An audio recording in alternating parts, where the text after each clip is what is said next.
ពីរៀបលំដាប់ចំនួនទស្សភាពពីតូចទៅធំនិងចាស់មកវិញចឹងមានន័យថាពីធំមកតូចវិញចឹងគេមានចំនួន4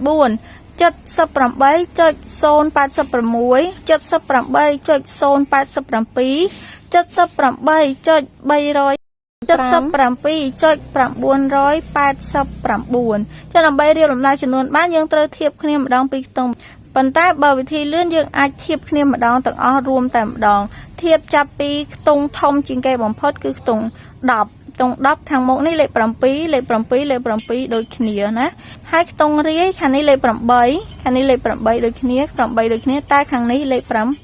ចឹងមានន័យថាចំនួនចុងក្រោយនេះវាតូចជាងគេអញ្ចឹងបើរៀបលំដាប់ពីតូចទៅធំយើងដាក់វាមុនគេ 77.989 អាក្រោយនេះយើងយកហើយយើងដកវាចោលអញ្ចឹងយើងធៀបតទៀតតង់បន្តទៀត0 ខាងនេះ3អញ្ចឹងមានន័យថាចំនួនមួយនេះធំជាងគេអញ្ចឹងវានៅក្រោយគេអញ្ចឹងយើងទុកវាដល់ឡែកសិនយើងមកធៀបអាពីរនេះបន្តទៀតខាងនេះ8ខាងនេះ8ដូចគ្នាខាងនេះ6ខាងនេះ5 2អញ្ចឹងបន្ទាប់ពី 77.989 គឺ 78.086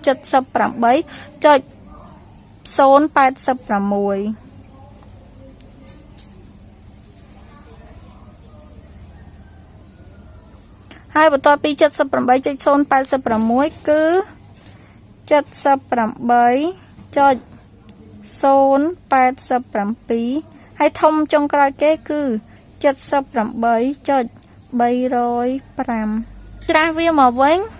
គឺរៀបលំដាប់ពីធំទៅតូចអញ្ចឹងយើងយកចំនួនណាដែលធំជាងគេនៅខាងលើនេះមកដាក់មុនគេវិញម្ដង 78.305 តមក